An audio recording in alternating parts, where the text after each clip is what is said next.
Dia nak bergerak ke mana tu? Alamak. Alamak. Apa ni? Benda apa ni? Nampak macam menakutkan. Alah, tolong. Tolong saya. Tolong.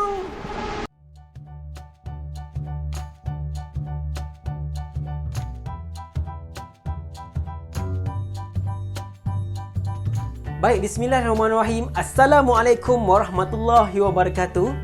Sebelum tu, izinkan cikgu untuk perkenalkan diri cikgu dahulu.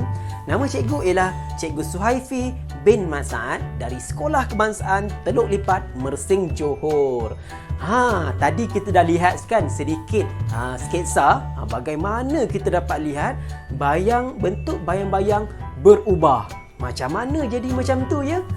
Baik, jadi hari ini cikgu nak mengajak semua murid-murid untuk melakukan satu amali, satu eksperimen untuk menentukan apakah faktor yang mempengaruhi bentuk bayang-bayang.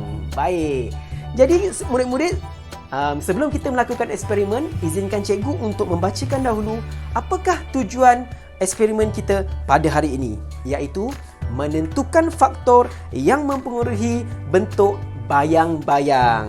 Baik, seterusnya, apakah pernyataan masalah yang kita boleh buat daripada eksperimen ini? Pernyataan masalah ialah, apakah faktor yang mempengaruhi bentuk bayang-bayang? Baik, seterusnya, kita akan membuat bersama-sama hipotesis. Di sini ada dua hipotesis yang cikgu buat. Hipotesis yang pertama ialah, jika kedudukan lampu berubah, bentuk bayang-bayang akan berubah. Itu hipotesis yang pertama. Manakala hipotesis yang kedua ialah, jika orientasi objek berubah, bentuk bayang-bayang juga berubah. Ya, itu adalah dua hipotesis dan insya-Allah hari ini kita akan menjalankan dua eksperimen. Okey? Baiklah. Seterusnya untuk hipotesis yang pertama, kita akan tentukan pemboleh ubah. Apakah pemboleh ubah yang dimanipulasi? Pemboleh ubah yang berubah-ubah. Pemboleh ubah dimanipulasi adalah kedudukan sumber cahaya. Pemboleh ubah bergerak balas. Apa yang kita ingin perhatikan ialah bentuk bayang-bayang. Pemboleh ubah yang dimalarkan adalah orientasi objek ataupun kedudukan objek itu. Kita mesti tetapkan ianya sama sepanjang eksperimen kita dijalankan. Baik, izinkan cikgu untuk perkenalkan dulu apakah alatan dan bahan yang kita akan gunakan untuk eksperimen kita ini. Yang pertama, cikgu akan gunakan objek berbentuk kuboid seperti ini. Seterusnya, cikgu akan gunakan lampu suluh. Dan seterusnya, cikgu akan gunakan pen. Baiklah. Sebelum kita melakukan eksperimen ini, cikgu nak murid-murid di rumah kena praktikkan langkah berjaga-jaga ataupun aplikasikan langkah berjaga-jaga yang kita boleh ambil sebelum kita melakukan eksperimen ini. Apa dia ya? Yang pertama, sebelum kita lakukan eksperimen ini di rumah ataupun di sekolah, kita mesti dapatkan kebenaran daripada ibu bapa ataupun guru. Pastikan ibu bapa ataupun guru, orang dewasa menemani kita sepanjang eksperimen ini jalankan untuk tujuan keselamatan. Baik, yang kedua, seeloknya kita gunakan sumber cahaya iaitu lampu suluh yang selamat. Jangan kita gunakan api, jangan kita gunakan pemetik api sebagai sumber cahaya. Sangat berbahaya. Ya, ingat ya murid-murid di rumah, kita gunakan lampu suluh yang selamat. Okey, baiklah. Cikgu dah terangkan mengenai peralatan yang kita dah gunakan. Cikgu dah terangkan mengenai hipotesis. Seterusnya, jom murid-murid kita lakukan eksperimen. Jom. Baiklah, sekarang kita akan mulakan eksperimen kita yang pertama untuk menguji adakah jika kedudukan lampu berubah, bayang-bayang akan berubah. Baik, kita akan lihat bersama-sama. Baik, cikgu telah melakukan ataupun cikgu telah membuat dua label untuk kedudukan A dan kedudukan B. Okey. Untuk kedudukan A, langkah pertama, kita letakkan dahulu kedudukan A pada hujung meja di sini. Dan seterusnya untuk kedudukan B, kita letakkan pada sisi meja ataupun daripada arah yang berlainan. Itu langkah yang pertama. Baik, langkah yang kedua, kita letakkan objek yang berbentuk kuboid ini di atas meja. Cikgu letakkan di hujung meja ini. Baik, seterusnya langkah yang ketiga, kita ambil lampu suluh dan kita akan suluhkan lampu pada kuboid ini dari kedudukan A dahulu. Okey, kedudukan A di sini. Maka cikgu akan buka lampu. Okey, lepas tu kita akan perhatikan di sini bentuk bayang-bayang yang terhasil. Kalau murid-murid dapat lihat di sini bentuk bayang yang terhasil seperti bentuk segi empat tepat. Okey. Baik, dari kedudukan A kita dapat lihat bentuk bayang-bayang yang terhasil seperti segi empat tepat. Baik, jika kita telah mendapat bentuk bayang-bayang, mari kita lakarkan keputusan bayang kita pada jadual keputusan kita. Baik, cikgu akan menggunakan pen. Jadi di sini dari kedudukan A, lakaran bayang-bayang yang terhasil adalah seperti bentuk segi empat tepat. Okey. Jadi bayang-bayang cikgu hitamkanlah. Okey, baik. Jadi begini bentuk bayang yang terhasil daripada kedudukan A. Sekarang mari kita ulang pula langkah 3 dan 4 dengan menyuluh lampu suluh dari kedudukan B pula, dan kita lihat apakah bentuk bayang-bayang yang terhasil. Di mana kedudukan B? Di sini kedudukan B. Baik, cikgu letakkan lampu suluh cikgu dari kedudukan B. Cikgu akan buka. Okey. Kalau murid-murid dapat lihat di sini, bentuk bayang-bayang yang terhasil daripada kedudukan B adalah seperti hampir lebih seperti bentuk segi empat sama.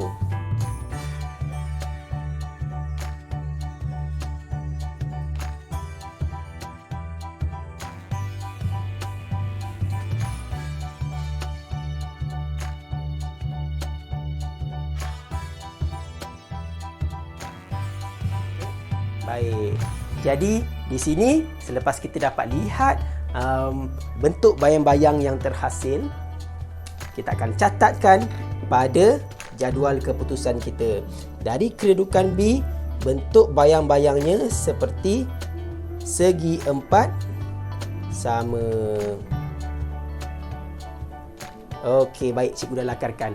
Jadi murid-murid boleh lihat di sini, inilah keputusan jadual untuk eksperimen kita. Kalau kita ubah sumber cahaya, sumber lampu suluh kita dari kedudukan yang berbeza. Jadi inilah keputusan yang kita dapati. Baiklah, sekarang mari kita buat kesimpulan berdasarkan apa yang kita telah lakukan sebentar tadi. Okey. Baik. Kesimpulannya, jika kedudukan lampu berubah, maka bentuk bayang-bayang juga akan berubah. Jadi hipotesis kita yang pertama tadi, hipotesis diterima. Tahniah. Baiklah, sekarang kita akan lakukan pula eksperimen untuk menguji hipotesis kita yang kedua. Apakah hipotesis yang kedua? Jika orientasi bahan berubah, bentuk bayang-bayang akan berubah. Baiklah, jadi kita masih menggunakan alat dan peralatan yang sama. Jadi di sini kita tentukan dulu apakah pemboleh ubah yang kita gunakan dalam eksperimen kita yang kedua. Pemboleh ubah dimanipulasi adalah orientasi objek. Jadi cikgu akan ubah kedudukan objek ini dari segi melintang dan menegak. Baiklah, apakah pemboleh ubah bergerak balas? Pemboleh ubah bergerak balas ialah bentuk bayang-bayang yang terhasil. Dan yang ketiga, pemboleh ubah dimalarkan. Apa yang cikgu tetapkan sepanjang eksperimen ini? Cikgu akan tetapkan di sini kedudukan sumber cahaya ataupun kedudukan lampu suluh ialah pemboleh ubah dimalarkan. Okey, baiklah, sekarang kita akan lakukan eksperimen ini pula ya. Langkah yang pertama. Okey, cikgu tandakan dulu kedudukan A. Okey. Cikgu letakkan di sini di depan meja kita. Baik, seterusnya langkah yang kedua, kita ambil objek yang berbentuk kuboid dan cikgu akan letakkan pada atas meja dengan orientasi objek melintang. Okey, itu langkah yang kedua. Langkah yang ketiga, cikgu ambil lampu suluh dan kemudian cikgu letakkan pada kedudukan A. Agak-agak apakah bentuk yang terhasil ya? Murid-murid boleh ramalkan tak? Apakah bentuk bayang-bayang yang terhasil kalau cikgu buka lampu suluk ini? Cikgu ramalkan bentuk dia mungkin segi 4 tepat kot. Okey, baik, kita ramalkan dan kita akan lihat apakah bentuk bayang-bayang yang terhasil. Baik, cikgu akan buka lampu suluk. Ya, baik. Kalau murid-murid dapat lihat di sini, bentuk bayang-bayang yang terhasil adalah seperti bentuk segi 4 tepat.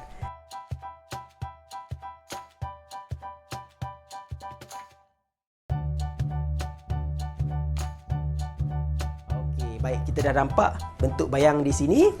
Jadi kita tuliskan keputusan kita, kita lakarkan keputusan kita pada jadual. Okey, kalau murid-murid dapat lihat di sini, jadual orientasi objek, melintang dan menegak, lakaran bayang-bayang. Cikgu akan melakar bayang-bayang. Jika melintang, bayang-bayangnya akan kelihatan seperti segi 4 tepat.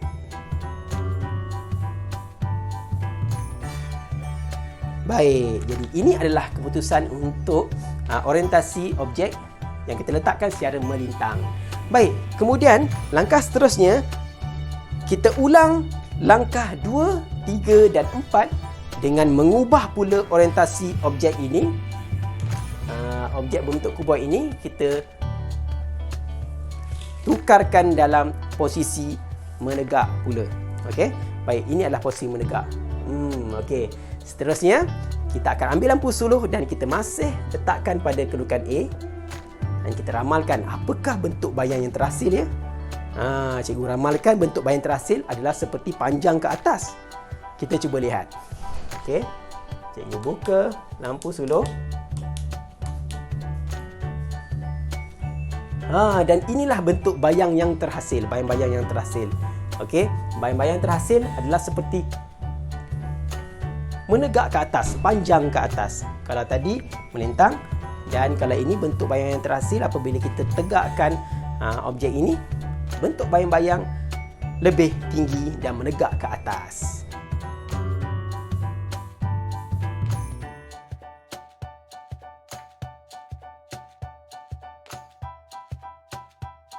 Okey, jadi sekarang kita dah dapat keputusan, maka kita akan lakarkan keputusan yang kita dapat pada jadual yang telah disediakan.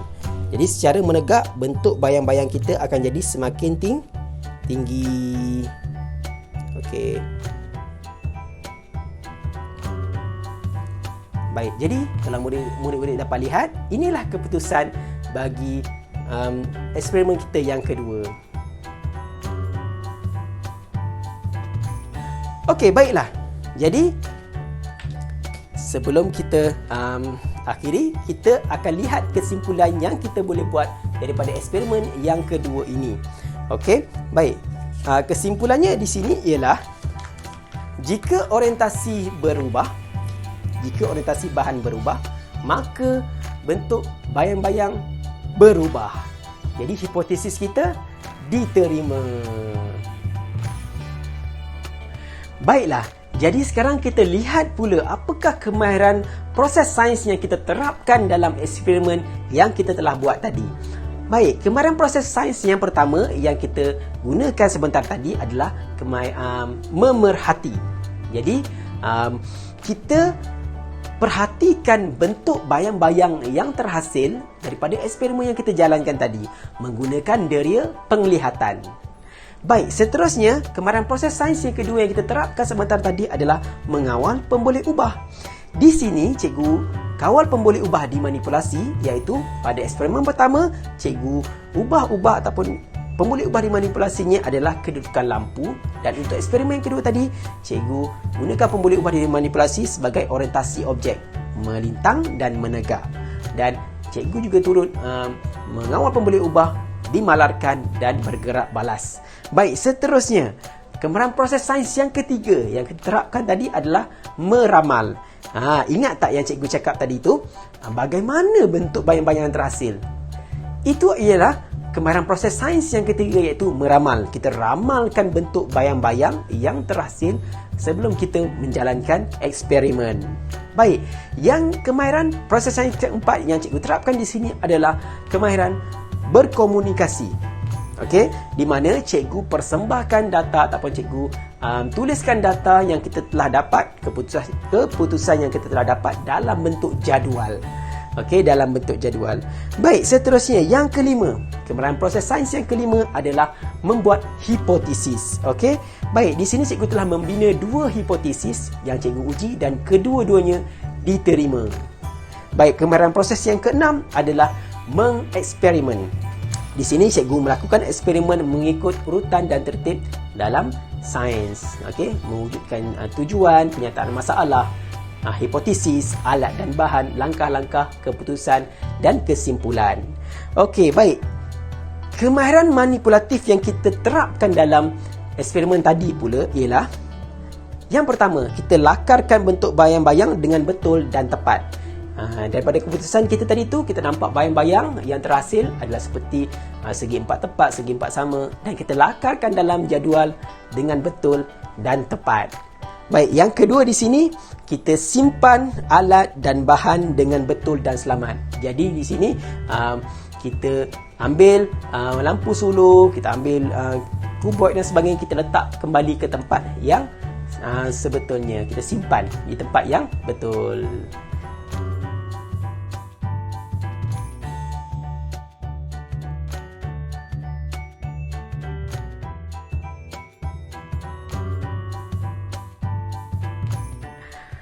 Baik, sampai di sini saja aktiviti kita pada hari ini. Sebelum kita tamat, cikgu nak imbas kembali apakah faktor yang mempengaruhi bentuk bayang-bayang. Ada dua tahu murid-murid. Yang pertama ialah kedudukan sumber cahaya, okey, dan yang kedua adalah orientasi objek. Okey, jadi dua faktor itulah yang mempengaruhi bentuk bayang-bayang. Baik, sampai di sini saja. Sehingga kita berjumpa lagi. Assalamualaikum. Bye.